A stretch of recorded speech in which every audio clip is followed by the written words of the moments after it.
Welcome, everyone, to the first night of North Country Cooperative Foundation's annual Common Ground Conference. We're so glad that you've joined us for the first of two virtual evening sessions. Tonight, we welcome Alan Blake, Infill Specialist at ROC, New Hampshire. Alan began as a technical assistance provider and trainer at ROC-NH in 2019. He has spent the last 3 years focused on working with communities to place homes on vacant lots so that the co-op can increase their operating revenue and build financial stability. Before that, he spent 25 years in corporate communication and senior management at an electric cooperative and in higher education. He continues to teach as an adjunct professor. Alan was raised in Vermont, but now lives in New Hampshire, where he raised 2 kids. He enjoys hiking, skiing, and golf, as well as live music and cooking. Alan, we're glad you've joined us. Take it away. When I first started 3 years ago focusing on filling vacant lots, our vacant lot list told us that we had about 350 vacant lots in the communities that we work with, keeping in mind that we probably have 60 communities that we don't actively work with because they're basically on their own. So there was certainly a lot more than 350 vacant lots. Now we've got that down on our list to about 218. But I still guess that there's probably at least 300 vacant lots all over the state of New Hampshire. So that's a lot of eyesores, but it's also a lot of opportunities. So I did this little pop quiz. And if you could fill all those vacant lots, how much additional revenue do you think you'd have for ROCs in New Hampshire? Anybody want to guess? The 200 lots, roughly? Yeah, the 218 lots, roughly. I'm going to guess D. You guess D. That's a great guess. That's exactly right. It is. Okay. So this is a map of all the ROCs in New Hampshire. As you can see, it virtually covers up the entire state.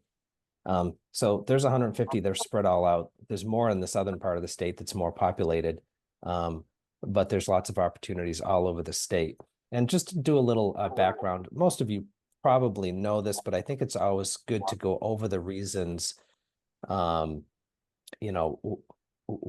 infill is so important for your communities and for the state as well, whatever state you're in. So we have 218 potential new and affordable housing units that we could really use in New Hampshire right now, because like everybody else, we have a huge affordable housing crisis in our state. But in addition to that, it would generate over $1.5 million in operating revenue for the ROCs. Now, keep in mind, that's annual operating revenue, so that's going to go on year after year after year. And just so you know, I based that on the mean lot rent in New Hampshire, taking out the high and the low. Now the mean is about $590 a month. And there's quite a range, anywhere from, I think our lowest in New Hampshire is about $225 and our highest is getting close to $1,000. So it's quite a range. So I also just want to give a couple of caveats that everything that I know about infill is based on the work I've done in New Hampshire. So in New Hampshire, manufactured homes affixed to the land are real estate. They're treated just like any other real estate, which is very important. And also any of the laws or the practices that I mentioned, the best practices, those are all based on New Hampshire law and ROC New Hampshire's best practices. So I just want to make sure you understand where I'm coming from. So obviously, when you look at a vacant lot, you see an eyesore. Melanie, could I ask you to put yourself on mute, or you're getting a lot of background music noise from you? Thank you. So there's a lot of lost revenue related to vacant lots, but that's the thing that most people gravitate to, is the money opportunity that's involved in that. But there's also a lot of other issues related to vacant lots. One is health and safety risk. A vacant lot, it tends to become overgrown, which can hide things like utility connections or holes for utility connections. It can also tend to attract critters that are not maybe welcome in their community. In New Hampshire, we get a lot of bears and raccoons and fox and possum and all kinds of things that are looking for vacant territory that they can occupy, especially if it's close to homes where they can feast on garbage and things like that, and they tend to spread it around. So there's definitely a health and safety risk. Also, those things that stick out of the ground often are a hazard for children or people walking through their property because they're often hidden by brush and high grass. So you can imagine associated with that is the liability and legal exposure. So if you have a vacant lot and it's been allowed to fester and it has not been taken care of, and somebody walks across that lot and there's a hole maybe from an old utility connection and they step into that hole and break their leg or something like that, there is a liability exposure. And one of the things that people don't think most about is that it depresses the other home values in the community, right? If you've got a vacant lot and it's overgrown and doesn't look good, it has an impact on the homes around it and therefore the entire community. So it can depress those home values. So if somebody's looking to sell their home, especially if they're right adjacent to that vacant lot, in most cases, that's a real detriment to selling that home. So there's not only the economic impact on the community as a whole, but individual homeowners can feel that impact personally as well. And finally, vacant lots can really depress morale in a community. People see vacant lots, they wonder why they're vacant. They have questions about the community. The people that live in the community are seeing those vacant lots on a day-to-day basis. It can be a real bummer and can really have an impact on people's attitude about their own community, and it can have an impact on other people's attitude about your community. So it's not just the look and the money aspect, there's other aspects to it as well. So a lot of times people will say, well, what is a vacant lot? And it's really important that people are clear on what, at least in terms of infill, qualifies as a vacant lot. So first of all, a vacant lot is one with no home. That's pretty obvious. But what's not as obvious is, does it have connections to utilities available at the site? So not only is there a meter socket, but is that meter socket 100 amp? And is the connections that are going to go to the house, will they service that new home? And is everything running? It might be connected to a septic system. Is that septic system working? Is the connection pipe intact? Is the curb stop operational? Is the water running? Is it actually going to come into the house? So you need to have those things available at the site, because you can't rent a site that doesn't have those services available to it. So the last thing you want to do is invest yourselves or have somebody else invest in putting a home on there and then find out after the fact that there's issues with the utilities, because there's typically going to be a significant cost in fixing those problems. So another aspect of a vacant lot is there an abandoned, dilapidated home on the site that is not resident owned, generating rent, or the ownership is in limbo? So in other words, does the ROC have control? So you could have an abandoned home because you decide it's abandoned because nobody's living on it, but that doesn't change the ownership of the home. That deed is still in somebody's name. And at least in New Hampshire, as long as that deed is in somebody else's name, there's nothing you can do with that home. So that's what I mean when I say that that it is not resident owned. If the ROC wants to do something with that home, they need to show ownership of it. So in order to demolish it or remove it, at least in New Hampshire, you have to have control of the home. So that's a legal process. Also, you need to check on municipal restrictions. So there's been instances where I've worked with ROCs and they thought that they had 20, 25 vacant lots. And they went to get some building permits to try to fill a couple of those lots. And they found out that the zoning restrictions had changed. So the distance between one home and the other had increased significantly. So unless there was two vacant lots adjacent to each other, none of the single vacant lots were available to develop. So the zoning restrictions meant that you couldn't put a new home on one of those single lots. So that was a significant surprise to them. And unfortunately, they had already entered into an infill agreement with a dealer. So, you know, you want to check these things before you get too far down the road. And the potential, and does the lot have potential? You know,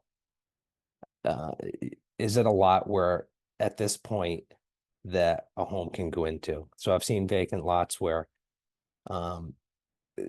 based on the size of the homes that are likely to be marketable today, the lot was either too small or it had like big rocks, or some of them were built over ledge that now in order to put a pad in would have to be taken out, which would be a significant cost. So just because the lot is empty, you know, for all these reasons doesn't necessarily mean it's a vacant lot that has potential for infill. So there's some homework involved before making sure that you know that you have a vacant lot. You know, sometimes it's pretty clear cut. Sometimes somebody just moved a home out. It's flat. There's no trees hanging over. You know that it's sandy soils. Sometimes it's very clear, but there's other times where it's very, very dicey, and it's not certain until you go through these steps to be really sure about what you got. Can you talk a little bit about what you mean when you say it was built over ledge? Is that to do with the? Well, so, you know, the ways that homes were installed in the past, you know, you put them on blocks and you could put blocks on top of ledge. But now you have to put a pad in. So you got to dig out some space to put that pad in. That means you got to, if the home was previously put atop of ledge, now you got to blast that ledge out of there or drill that ledge out of there to make room for the cement that needs to be poured and the you know, foundation for a pad. So that's a geologic something that's in New Hampshire, or is that like, I don't know. It would be any state that has the type of soils that we have. I mean, they call us the granite state for a reason. Right. Okay. Maybe that's not an issue where you guys are, and Not it's as not an much, issue. but in Yeah, some it's places. Well, some. it depends kind of where we're at. I have a question too. So Sure. if you're going to replace pedestals in some of your communities, whatever, do you even mess around with 100 amp service anymore? It makes no sense to me. I don't know why you wouldn't go with 200 amp service, because everything today's electric. You put a new trailer in now, you pretty much need 200 amp service for central air and everything else that they put in these new trailers. 100 amp service isn't enough. Well, in most cases in New Hampshire, 100 amps will do the job. Really? There are some places that, or some people that ask for 200 amp. But the standard in New Hampshire and for most of the manufactured homes that go in New Hampshire is 100 amps. I bet they must not have central air in most of them, I'm guessing then, huh? No, that would be very rare to have central air in Yeah, a I've manufactured tripped my home in New 100 amp Hampshire. plenty of times. If I'm running the air, the furnace or the Yeah. stove, and we turn the dryer on, it kicks out 100 amp service right now. So Yeah, we typically only have a couple of weeks where you might need air conditioning. This past summer was an exception because we had a lot of days in the 90s, but typically a typical summer for us is maybe a couple of stretches of 3 days in the 90s. gotcha. So yeah, only the rich big homes have central air. Okay. Yeah, just the way it is. All the rich homes in here have it. Yeah. I put some classifications that I find helpful in the chat. Was wondering if they're similar to what other people use. So of course there's like a lot that's occupied where someone's paying lot rent. Yeah. And then for a vacant home, you know, if it's for sale, if it's to demo, to rehab, a vacant lot, and then obsolete if it's too small, or if there's like I know there's some that have there's a sinkhole, or there's it's sinking into a swamp or something, or um and I don't know if that's similar to what others would say are the classifications, or other things to think about.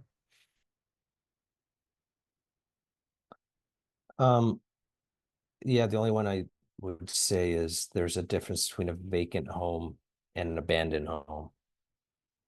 So an abandoned home, at least from my perspective, is one that nobody is living in. And it's likely to be demolished. So a vacant home is probably maybe one that somebody moved out of and just hasn't sold yet. I'm not sure that those are really important to have those categories, at least for infill. So, I mean, we don't keep track of vacant homes. Do you work at all with the rehabbing of homes, or that's not in your bailiwick? Yeah, we consider an abandoned home or one that needs rehabilitation a vacant lot. Okay. If the ownership is established with the ROC. If the ROC has ownership of it, then we'll work with them potentially for rehabilitation. But what I found is that in the 3 years that I've been doing this, only 2 homes have been rehabilitated, because typically if they go through one winter in New Hampshire without being taken care of, 95% of the time they're not going to be any use after 1 year, because the winters are pretty harsh. And then they get mold, they get water issues, and if the co-op doesn't have ownership or control of that home, they can't go into it to do any winterizing or anything like that. So that's a real problem.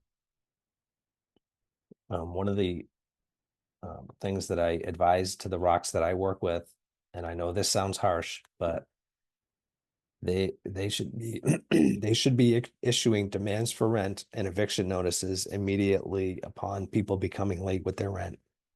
Whatever that grace period is, if it's 7 or 10 days or whatever, on that 11th day, they should be getting a notice for eviction and demand for rent, because that's typically the first step towards abandonment or eviction. So, all right, I'm going to go on to the next slide. Hold on just a sec. So then the question becomes, well, what is infill? What qualifies as infill? And one of the reasons this is important in New Hampshire is because we provide revolving lines of credit to help ROCs do infill work. So they'll often ask what qualifies for those funds. So from our perspective, it's, pretty much anything, any activity that helps convert lots into occupied revenue generating lots. So it could be lot prep, it could be permitting, certainly the hazmat audit and mitigation activities, the demolition, the removal, putting in a pad or a slab, anything related to the utility connections from the distribution to the home. So basically the service connections, and the home purchase and the installation. So typically the one thing that people ask about that we try to avoid funding is the legal costs. Because evictions in New Hampshire, because their real estate has to go through the court system, and it's a very lengthy process and it's quite costly. So we do not like to see those funds used up for those activities. We like them to work on the eviction process that they need to go through with their operating funds, so that they can see the impact that AR and evictions have on their bottom line. Will you talk a little bit about the revolving line of credit and how that works in communities? Because that's kind of a new concept among our communities.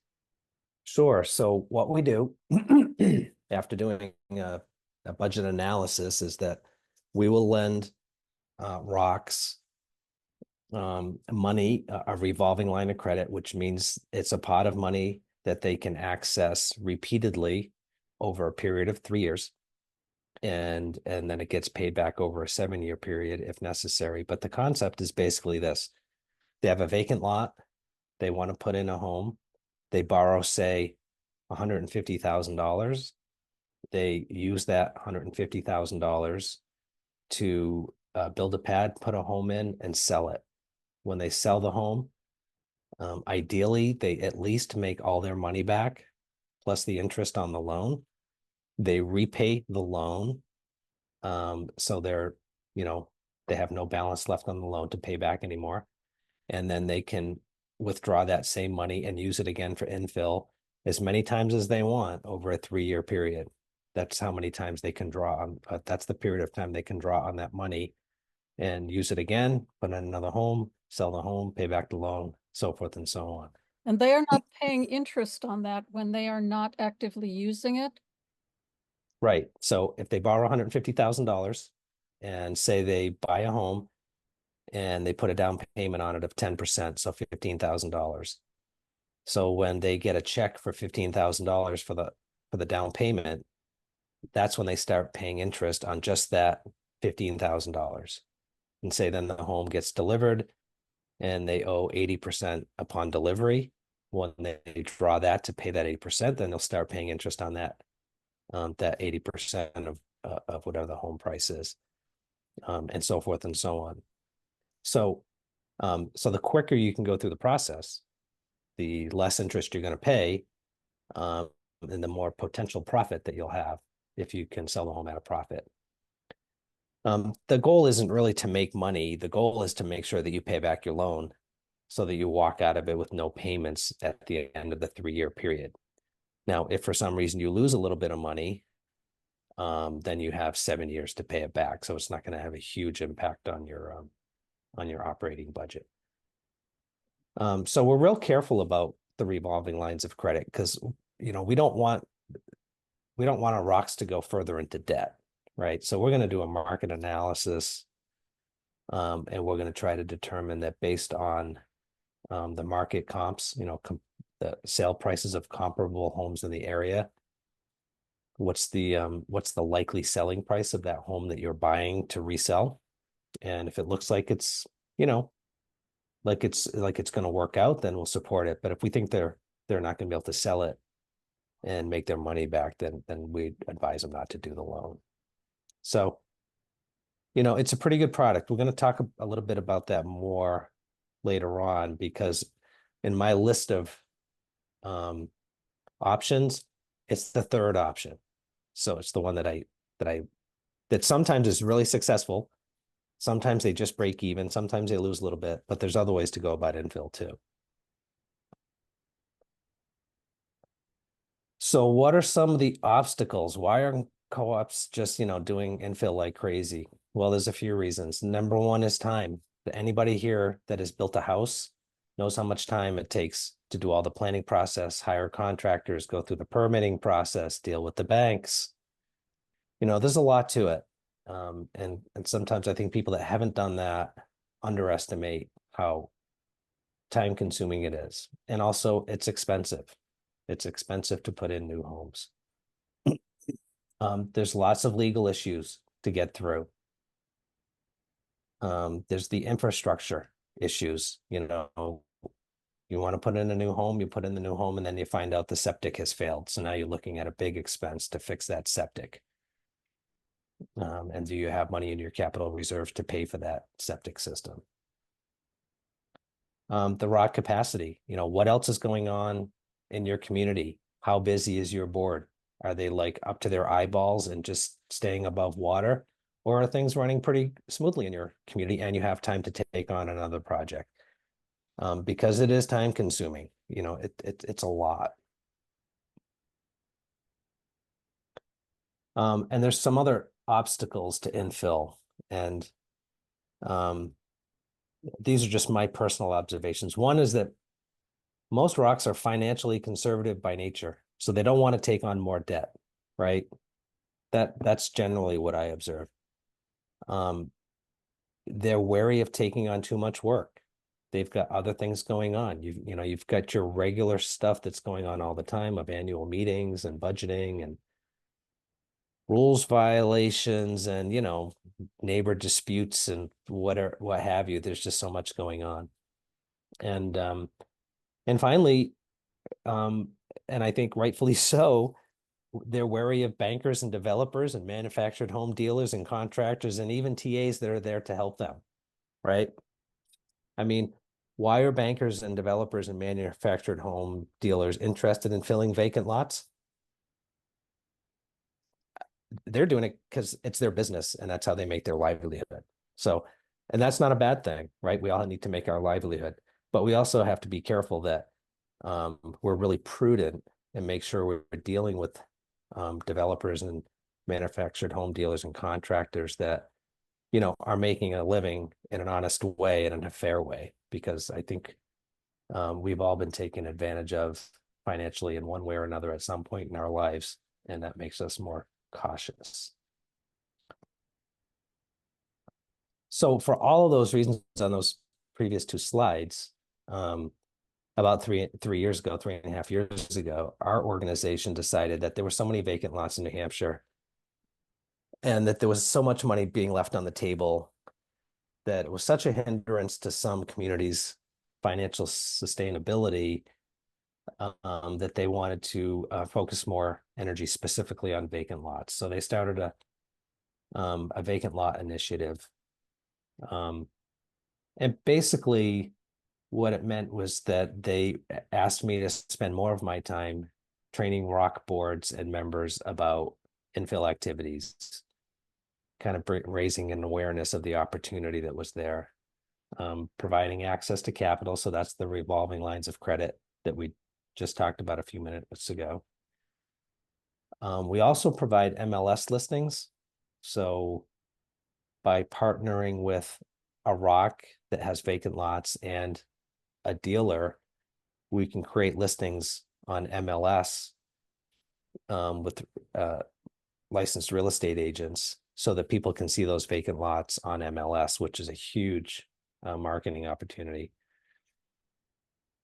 And then we have dedicated staff that do nothing but infill, which isn't really true. I do a lot of other stuff too, but I'm that dedicated staff. This is a bunch of my other team members, but I'm the only one that's focused on infill. So that means I spend a lot of time talking to dealers and contractors and to ROCs. And sometimes I'm just connecting a dealer with a ROC where there's an opportunity and letting them go do their thing. Other times I'm helping them with an RLOC. Sometimes I'm actually hiring contractors on their behalf. And sometimes where the market wouldn't support the price of a new home. And but it's important that they get homes in there, then I'll try to find other innovative ways to make it happen. So boy, would I like to hear some more about that. Okay, well, I'll tell you about that. So in New Hampshire, a couple of years ago, I guess it was 2 years ago, they had an affordable housing initiative. And this was a big pile of money. I don't remember exactly how much. I want to say it was 50 million or maybe it was 25, but regardless, there was one small piece of that pie that was for demolition of old buildings. And I heard about that. And I thought, geez, there's a lot of old abandoned houses out here in our ROCs that are expensive to get rid of. So I teamed up with one of our ROCs and we did a grant application and we got a grant to demolish old homes.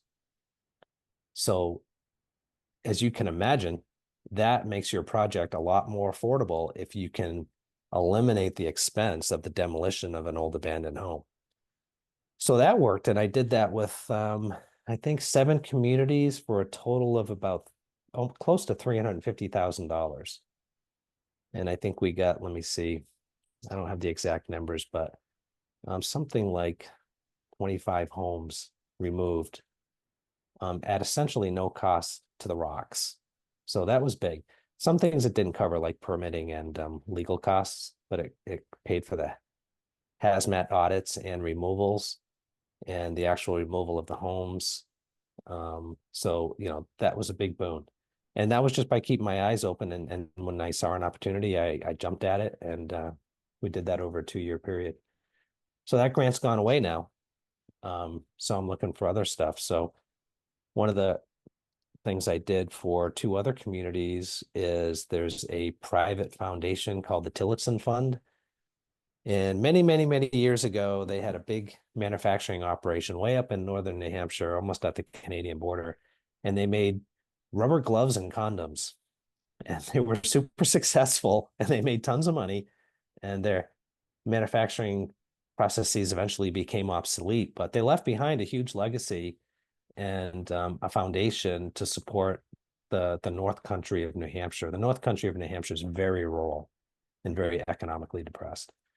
So I got 2 grants from them to remove 11 homes from One Rock in Colebrook, New Hampshire.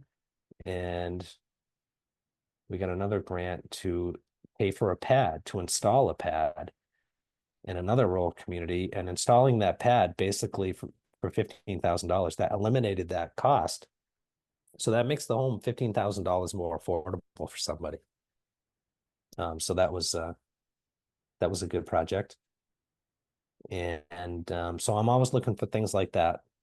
I also got my my bosses to support putting in for some infill money related to the Price Act. I'm not sure how familiar you are with the Price Act, but it's mostly a grant opportunity for infrastructure. But they said, hey, let's go for infill too. So you got to keep your eyes open for that type of thing, and you know, state stuff and private stuff. So let me see. Those are great questions. So what are you going to do if you're going to fill a vacant lot? And I realized afterwards that I had developed this for TAs and not for ROC residents, but it's essentially the same. So do you have a vacant lot? Well, the only way is to visit that vacant lot and then do some basic work. So what's the size of the lot? You know, get out of the car, bring your big tape measure, and measure that lot to figure out what size home will fit in that lot. So that's the key. Not really what's the size of the lot, but what home will fit. What's the maximum size home you could have in that lot? And make sure you keep in mind things like the adjacent homes. So if there's always been 25 feet between homes, then make sure you put a house in there that will maintain that 25 feet between homes. So don't take a lot that had a single wide, has adjacent homes, and put a double wide in, because you're going to have a lot of angry members. You don't want that. As we talked about before, are the utilities available and functional? So not just is there a pipe in the ground, but is that pipe connected to the septic tank or the municipal sewage system or whatever, and you can verify that it works. It doesn't usually take a lot to figure that out. You know, if nothing else, you can get your septic guy to come by with their scope and go through. And if it looks clear and the tank doesn't need to be pumped, then you're probably pretty good. The neighborhood character, what's the rest of the community look like? You know, if you're going to put in a brand new home, but you've got adjacent homes that, you know, that are not well kept, or they have trash outside, or they have, you know, broken down cars and things like that, dealers are going to be very skeptical of putting a home in beside lots that are not well maintained, because it's not going to allow them to get the price they want for their home. It's, you know, it's all about a curb appeal, right? You want people to drive by and see something that looks really nice. Is there a pad already there? Hint, no, there isn't. At least in 99.9% of the vacant lots I've looked at, people ask me all the time, like they expect a pad to be there. There almost never is. I think it's happened with one lot that I've worked with in the last 3 years. So you're going to have to put a pad in, and there's going to be an expense. And the question is, who pays for the pad? Good question. Check your bylaws.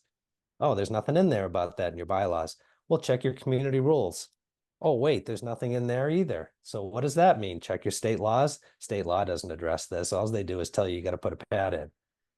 So that can be a real stickler as far as who's going to pay for that. My advice to ROCs is that you should try to get the home buyer or the developer to pay for that, but it's negotiable. So if that dealer thinks that they can make good money, and if you think they can make good money off that home, then you should negotiate to try to get them to pay for it.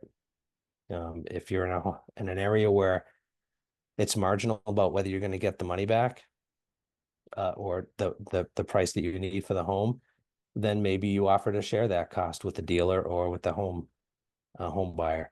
And in some communities, sometimes they're willing to take on that cost themselves to get somebody in. A lot of that might have to do with what your lot rent is. You know, if you put in a pad and it costs $15,000 and your lot rent is $240 a month, that's going to take a long time to pay back for that pad. But if the lot rent is $600 or $700 a month, doesn't take long at all. So that's part of the equation as well. So that's all negotiable.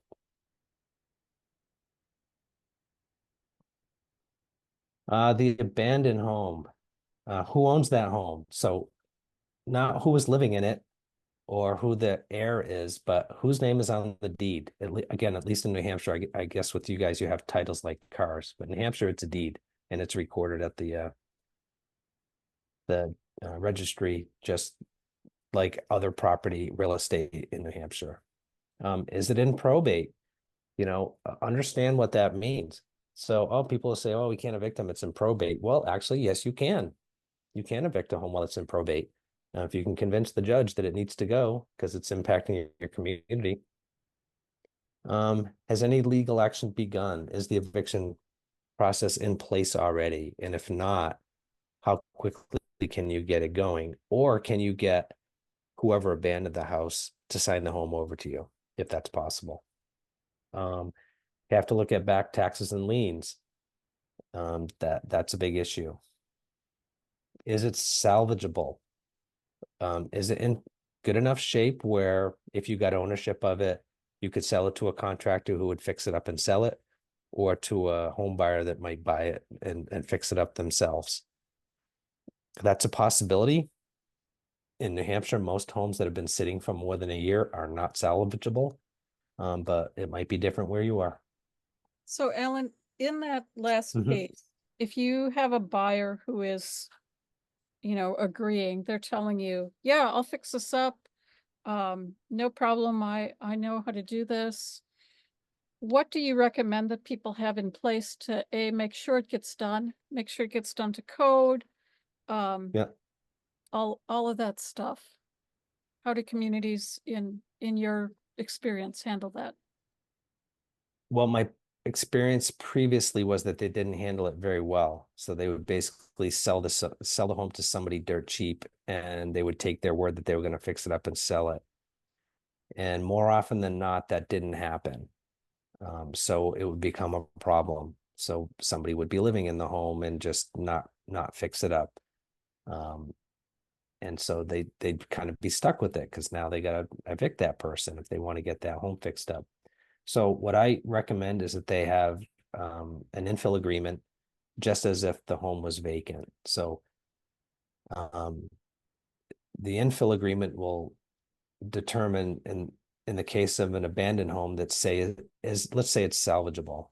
So if you want to buy this home, you agree that you will fix it up and sell the home to somebody else so they won't live in it during the restoration process, that nobody will live in the home during the restoration process, that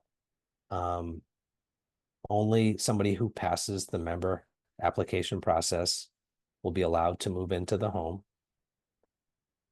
and that there has to be a certificate of occupancy obtained from the local municipality in order for anybody to move into the home ultimately, and that the infill agreement will state a period of time after which they will pay lot rent.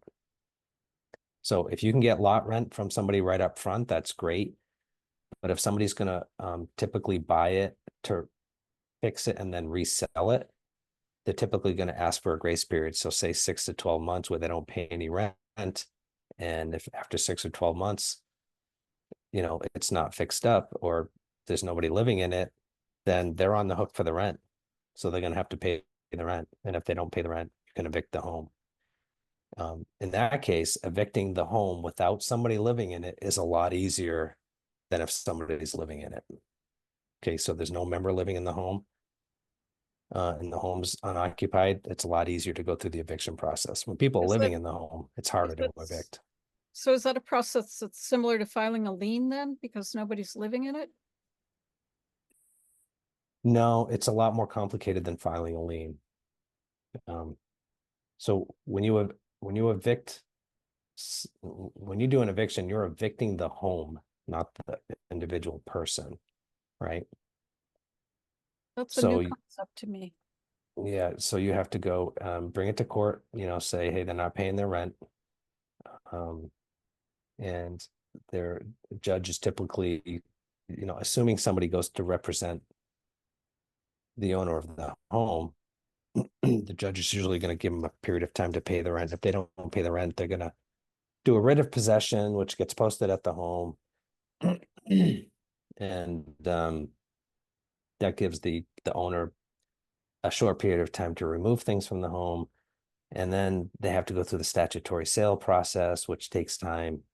You know, a typical eviction in New Hampshire takes 6 to 12 months, sometimes longer, with the person living in the home. If there's nobody living in the home, it's probably going to go quicker because there's not going to be somebody fighting against it and nobody's going to get kicked out into the streets.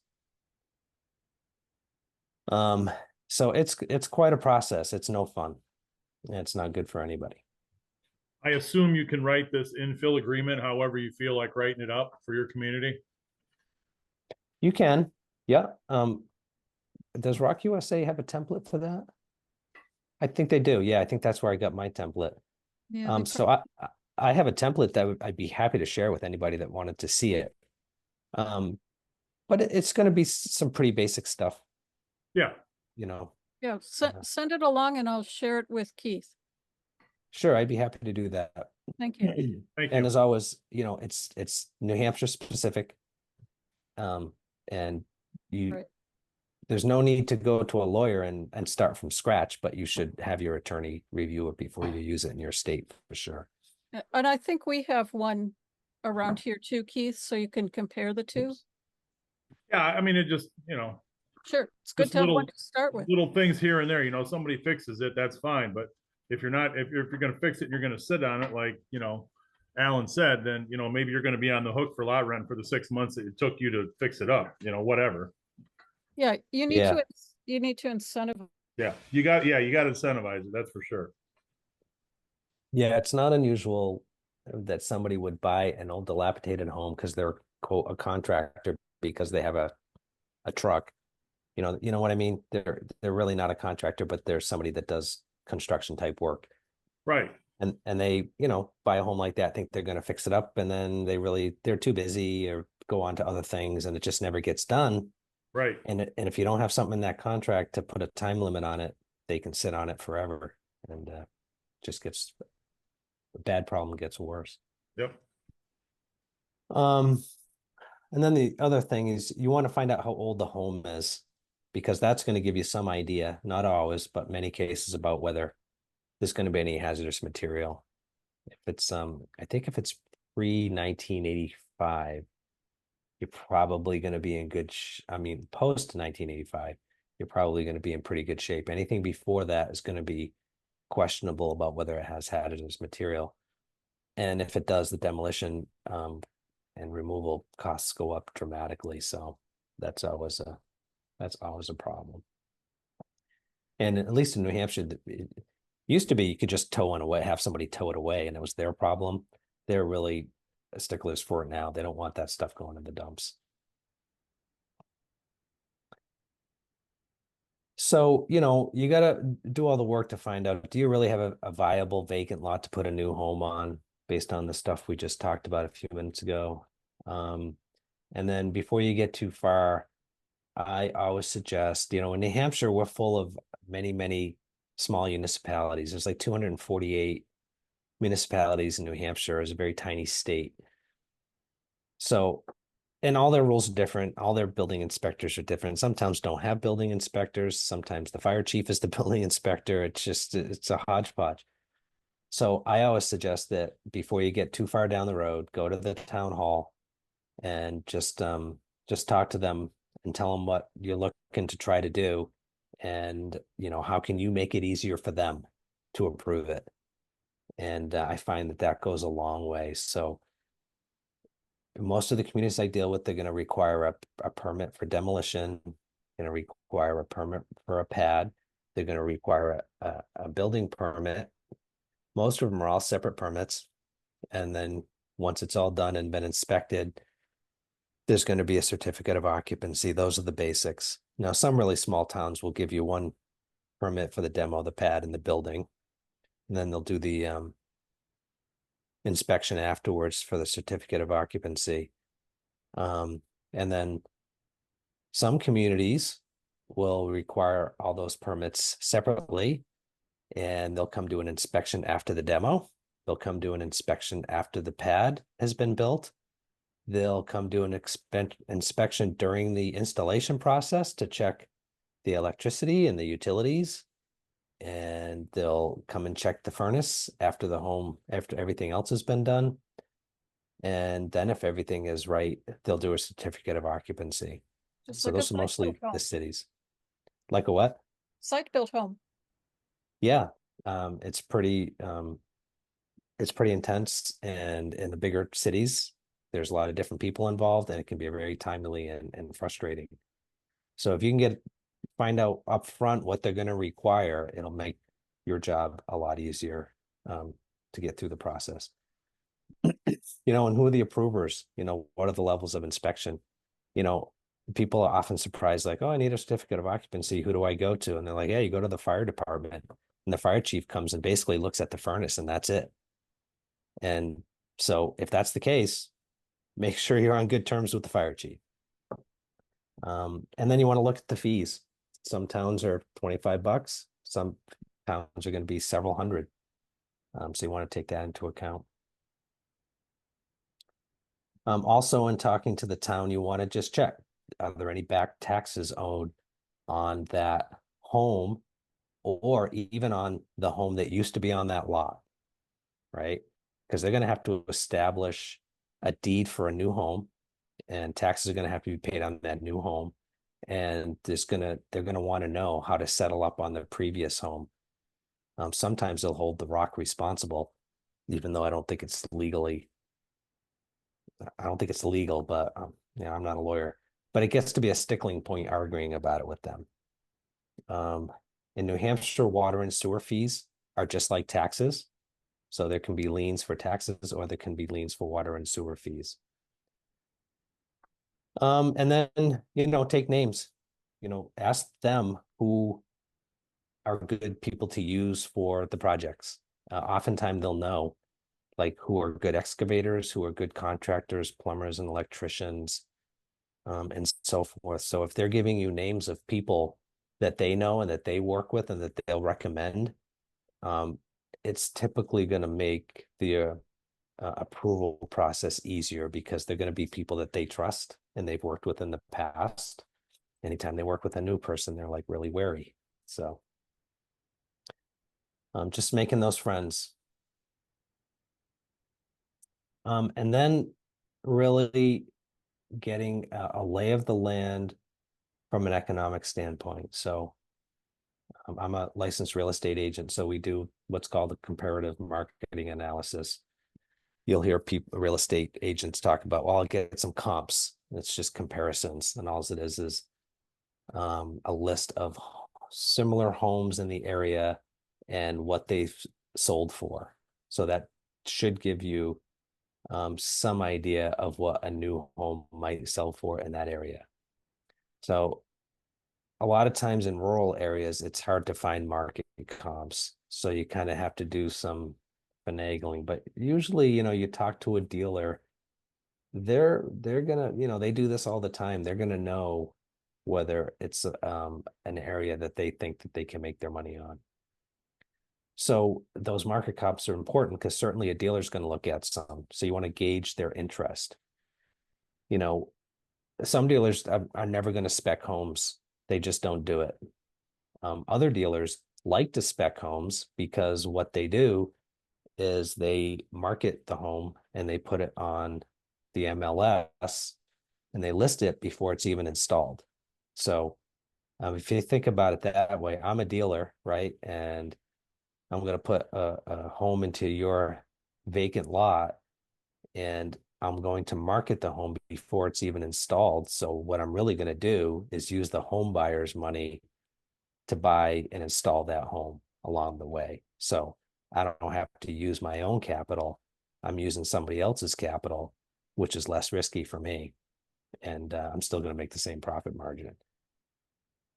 So dealers know this. They're looking to make money.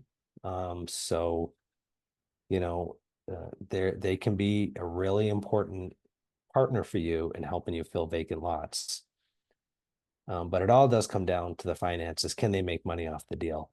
And can the ROC make it easy for them to do business? Then you have to look at your board's capability engagement. You know, how active is your board? How much time are they willing to put in? Can you guys do this on your own? Buy a home yourself, have it installed and sell it and make some money? Or are you better off trying to work with the dealer? So one of the things I look at also is the ROC's financials. You know, what do you have in your capital reserves? So if you decided to take an RLOC, remember that revolving line of credit, and say you had that $150,000 available to you, and I look at your capital reserves and say you're a modestly sized ROC of say 50 units, but you've got like 80 or $100,000 in capital reserves. What I would do is I recommend to you that you use those capital reserves to build the pad and to put the down payment on the home. So the pad and the down payment maybe are going to be $20,000 to $30,000 max. So the reason I recommend you doing that is because to build the pad and get the down payment, it's going to be some time before you can get that home delivered and installed and sold, right? So if you use your capital reserves, you're going to avoid the interest that you would pay on that $30,000 if you took it out of your RLOC. So I try to push the borrowing part as far out into the process until you absolutely need it for the bulk payment on the home, right? And then when you sell the home, you not only pay back your loan, but you pay back your capital reserves as well. So that's one way that you can help minimize your borrowing costs related to filling vacant lots. So those are some of the things you got to look at. So what are some of the ways you can go about it? And notice this little graphic here, which I like, because I got 3 options. They're all the right way depending on what situation you're in. All right. There's no like, you got to do it this way versus you got to do it that way. It's all going to depend on the things that we've just talked about getting to this point. So one is to market the vacant lot. The second one is to install, market, and sell the home yourself. And the third one is to work with the dealer with a spec home. So we're going to go over each one of those briefly. I see it's 8 o'clock and I want to make sure I leave time for other discussion and questions. So feel free to jump in anytime. So I'll call this option 1A. You just market the vacant lot by itself. So you put up signage, you do some local advertising, you do networking, tell your family and friends, make sure all the members know that there's a lot available. Let real estate agents know that there's a lot available. Call whatever manufactured home dealers are in the area to let them know that that vacant lot is available. And the board of director would work directly with the home buyer. And if you have a buyer's interest, and you would coordinate the installation of that home with the buyer. So the good thing about this is there's really no money up front unless you decide to put the pad in ahead of time. Because I have found out if there's a pad on the lot, it's much more likely to attract a buyer than if there's no pad on the lot, because it starts to give them the sense of what this project is going to look like.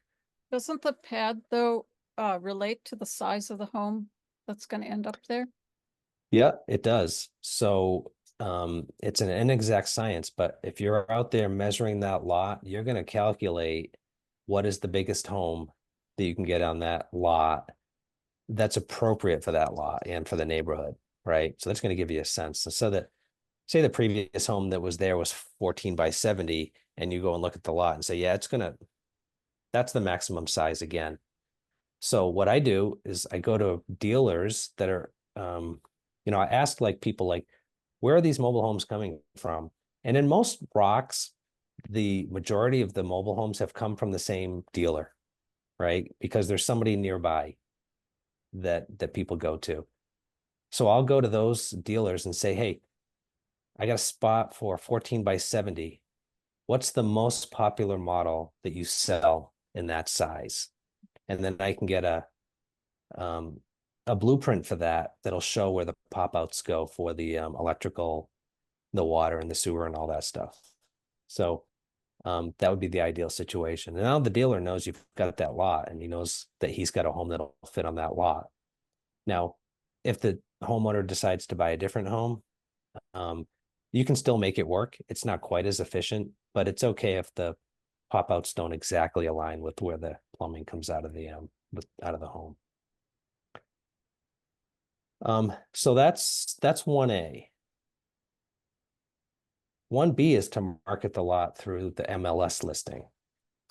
And you are not allowed to list a vacant lot for lease on MLS. But what you can do is you can list a vacant lot with a spec home that would go on to the lot if somebody bought that home. So I'd go to the ROC and I say, you got this vacant lot and it's this size. And then I go to a dealer and I say, hey, they got a vacant lot that's this size. What home can you put on that lot? And what would the price be all included? Right. And then they pick a house, and this is an actual listing here. They say, we can put this home on that lot turnkey for this price. And that they can list on MLS. Okay, so that's perfectly legal. You've probably seen this before where you drive by property and there's a big piece of land and there's a sign that shows a subdivision and, houses starting at $399 or whatever the prices are. Those lots are also being listed on MLS because they can show, as long as you can show a specific house that somebody can buy at that price, you can list it on MLS. Now, if the buyer comes in and says, yeah, I like that home, but I want this home instead with these different specs, they can do that as long as that original house was always available to them in the first place. So this is a good way to go. We've just started doing this and we've got some interest. Haven't seen a home sell by this method yet, but most of the places we're doing this are places that are geographically not desirable. So this is a good way to do it. You got to make sure you're going to include all the costs. You got to determine who will be the general contractor or who's going to hire the truck contractor and get the permits and all that stuff so that you make sure it's really got an all-in price. You have to have, a letter of intent or a contract with the contractors to obligate them to the price they quoted you? No, because when they put that on MLS, that's their obligation. The contractor might say, well, cement costs more now than it did when I gave you that price 3 months ago. Well, that would be the dealer's problem and the contractor's problem. So if they need to change the price, they can change the price. But if you walk in there and say, I want this price at this house, they can't then say, well, it's $3,000 more now. That would be a bait and switch, and that would be highly illegal. And you'd have a great little lawsuit against that real estate agent and the dealer. Good to know. So option 2 is the ROC does the project themselves. They buy a home, they install the home, they act as the general contractor, they take the financial risk, i.e. the profit or the loss, and they generate the ongoing rent. So we've kind of talked already about the pros and cons of this. You know, it's a lot of work. You know, where are you going to get the money to buy the home in the first place? Who's going to take responsibility for getting the permits? Who's going to pick out the house and deal with that? Who's going to hire the excavator to prepare the lot, the certified installer to put in the pad, the electrician to do the connections, the plumber to do the connections, contact the utility to do the service connection there. You know, who's going to handle the closing when you sell the home? There's a lot to do. It's a lot, but some communities do it. I have two communities in particular that handle it all themselves. It's a 55 plus community. They're all retired. They have time in their hands. They like doing it. And it works well. They make money on every house they sell, plus the ongoing rent. And then the third one, and this is the option that I seek out with everybody I do infill. This is the ideal situation as far as I'm concerned, is that you find a dealer that likes the lot, puts a home on it, and their own cost. They pay for everything. They do all the permitting. They do basically, you know, everything from soup to nuts. They take the financial risk, and the co-op gets the ongoing rent. And basically, this just fits the situation for most ROCs where you just don't have the time and the resources to deal with everything that's required to do to fill vacant lots. That's my experience with most ROCs. They're just really pressed for time. You got so many other urgent things going on that this type of project just seems like overwhelming for them, for a board to deal with. The key to this is to make sure you have a reputable dealer, somebody you want to do business with, somebody that wants to do business with you. And if it goes well, you got other vacant lots, you know, you can get a program going where you can fill a lot of vacant lots. But always have an infill contract that specifies who's responsible for what and puts a time limit on when that home has to be in, so that you have an out if things aren't happening in a timely manner. So I've had co-ops, for example, that had like 3 or 4 vacant lots, and they do an infill agreement for all the lots. And then during the first home installation, they decide, we don't like this deal, or we don't like the way this person does business. But now they've got a contract for 3 or 4 lots. So they're kind of stuck. So I always recommend do one lot, one project, see how it goes, and then decide whether you want to continue to do business with this person. Hopefully it all works out well. And I have a couple of case studies here. These are really New Hampshire specific, so I'm not going to go through them. But we've done a lot of projects that have been very successful. Some pretty pictures of some really nice homes that went in. This one was a profit share project with the co-op actually made $12,000 on this particular home because they did an RLOC, but they went through a dealer. And so they funded the dealer's spec home in return for a share of the profits. That doesn't happen often, but if it's a nice market, then you can get away with that. And this just shows our activity over the last few years. You know, the first year, hey, we thought we'd do great if we did 10 new homes. We did 25. We raised the goal to 20. We did 31. 2023, we raised it to 25. We did 48 last year. No, that was 22-23. Last year, ending in June 30th, we did 40 homes. We've done 9 so far this year. So this focus has really worked. It's really exceeded our expectations. There's definitely a demand for new affordable housing out there.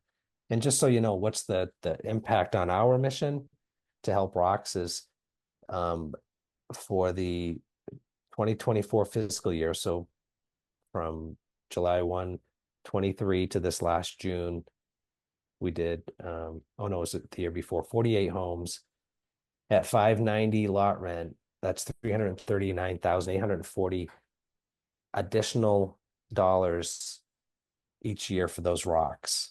And remember, it's each year, so it's compounding every year. That's just the impact from 1 year of doing infill. And also related to our mission, it creates more attractive, welcoming, and safer neighborhoods. It increases affordable housing for low-income families. It enhances financial stability and sustainability of ROCs, and it helps homeowners build equity and control their housing futures by supporting their property values. So that's why we do it. And that's all I've got to say about that. Anybody have any questions or comments or?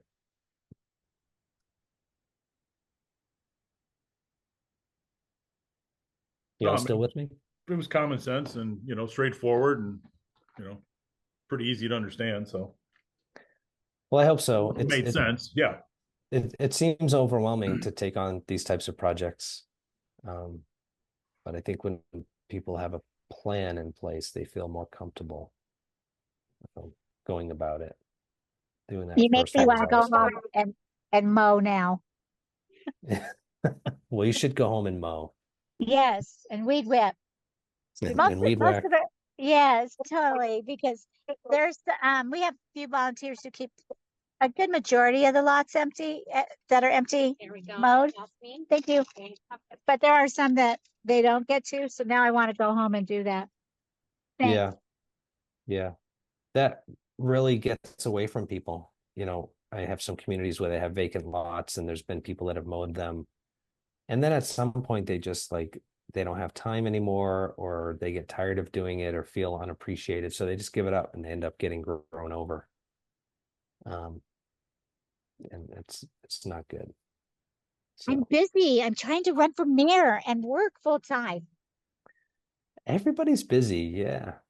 And so in some of your communities, if you've got long vacant lots, do you find that the people who are adjacent to those empty lots have kind of taken possession of them and start storing stuff? And, you know, does that become an issue? Yes, Yeah. it does become an issue. The longer they sit, the more that people feel that it's just empty space that becomes theirs. Yeah. And they get more and more emboldened to just kind of take it over. And that then becomes an impediment because, you know, boards don't like to make their members angry. And Right. now all of a sudden somebody's going to tell them they got to move all that stuff. Make it a rule. That's what we have. If you're going Yeah. to use the lot, you got to keep it up. And if a trailer Yeah. comes in, then you got to move it. And that's the way it is. Yep. Yep. So rules enforcement is huge for so many reasons at your communities. Yep, the rules are your protection. They Yeah, I really just feel like in such a different place than what I'm hearing you talking about. We've got abandoned homes. Homes aren't considered the same in Minnesota as they are in New Hampshire. They're like a vehicle. Mhm. So when you start talking about a certificate of occupancy, I've never heard of that before. We've probably got 4 abandoned homes now. We've got probably 14 vacant lots, and there's just so much work to be done. But we do have people that have been buying abandoned homes that we have titles to and Yeah. fixing them up. That's happened. When you're talking about, we're in a community that has many poor people living there, and they can't afford a new home. There's no way they would be able to afford a new home like you're talking about. So I don't know what other options there are for people. You talk about home, if they're newer than 1985, great. We have homes that are from the 1940s. So we're just in a different world than what I'm hearing here. So Melanie, Well, oh no, we have homes that are way older than that. I mean, if they're newer than 1985, that's great, but we're looking at homes from the 60s and 70s routinely, not as far back as the 40s, but most of the mobile home parks in New Hampshire were developed in the 60s and 70s. So, And sometimes if sorry, you're my working with cat the- has to say her 2 words here. Sorry about that. But Melanie? yeah, sometimes if you can establish a relationship with a dealer, they'll have a line on pre-owned homes, and that can be kind of that middle ground. oh my gosh, that would be heavenly. I didn't know they did that. Yeah, they're going to be newer, you know, they still have to be new enough that they can be moved over the road. So Yeah. they're, you know, they're not gonna be dirt cheap, but you probably don't want a dirt cheap home because that's gonna have its own problems. But there is a middle ground. They Mhm. are difficult to find. It's much easier to order a new home. But again, if you can establish a relationship with a dealer, they can often work, I consider them on your team, right, to help you meet your goals. Yeah, sometimes When- they're removing old homes to put in new ones, and they're looking for something to do with those older homes. In New Hampshire, When- there's just really almost no market for used homes. They're just not available. So people have kind of given up looking, but it's rare to find one. Yeah, they're not very readily available here either, but we did have a community that's closing in a town not too far away that reached out to us. Cause were told in order to close their community, they have to have every home removed. Which Mhm. sounded like a great option to us, cause we've got people constantly asking, do you have anything for sale? And we don't. Yeah, if you've got somebody that's a park is closing and they're looking for vacant lots, that might be a golden opportunity for you. Absolutely. You know, you don't know what you're going to find when you get out there, where the opportunities might be. You know, one of the things that I talk to the ROCs I work with about is creating relationships with the dealers so that they know you have vacant lots, so that they know, you know, that you'll take used homes if you have them, just to make yourself part of that conversation and Well, make yourself known as an option. I'll put Dan Waite on the spot for a minute because your community, Christina and I forget, is it Michael? I'm so bad with names. You know, they moved a pre-owned home in, but then that community is also putting in a brand new home. So they are out there, but again, yeah, people have to know that you're looking for them. Yeah. Yeah. Yes, for the pre-owned home that was put in last year. They had to go a fair distance to find one. Yeah. But they did, and they paid the cost to bring it in here. Mhm. And it turned out to be relatively expensive for them, but still it was a lot cheaper than buying new. Right. And then we just we had a new one put in last week. And essentially that thing is sold before it's ready to be occupied. I was entirely surprised how fast that thing sold. But there is a demand out there for it. There sure is. And I think Yeah, that happened in New Hampshire as well. When I started doing this work, ROCs were convinced that nobody would pay what dealers were asking for homes, that would never happen.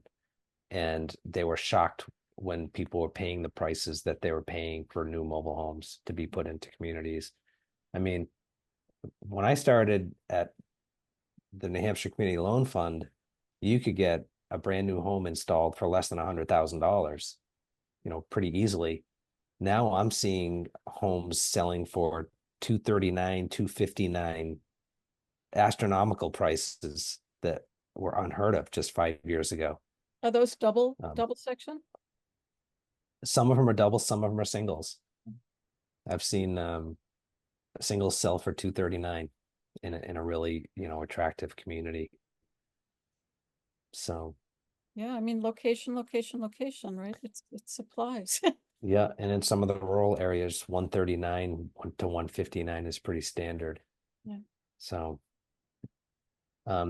there's no affordable housing in New Hampshire right now. And if they're renting, they're looking at, you know, $1,800 for a small 2-bedroom. So that makes a manufactured home, even brand new, look pretty attractive. And the brand new homes are pretty nice. I mean, They're very nice. we have a They're factory beautiful. tour scheduled on Friday, but I've been on it before and it's like those homes they have better insulation than my site built home. The walls are thicker. Almost everything that went into that home is better than Oh, yeah, Then they're, my- you know, Then my. they're making beautiful homes. So, Oh, and people recognize that and they will pay for that. yeah, they will. We just sold one of the new ones. They're moving in this week. It took all year, Oh, but we nice. did it. What Yeah, did it sell for, Natividad? 116.9. Was Oh, a nice. great presentation, Alan. Thank you so Oh. much. well, thanks. I was glad to do it. This will be on the NCF YouTube channel. So if there are other people in your community that you think would gain insight by watching this, please, I'll send the link out to everyone, and you can watch presentations from previous Common Ground presentations as well on that YouTube channel, but just know that it's there. Well, nice meeting you all. Thank you. I'm on East Coast time. It's 8:30. Yep. I'm ready for dinner.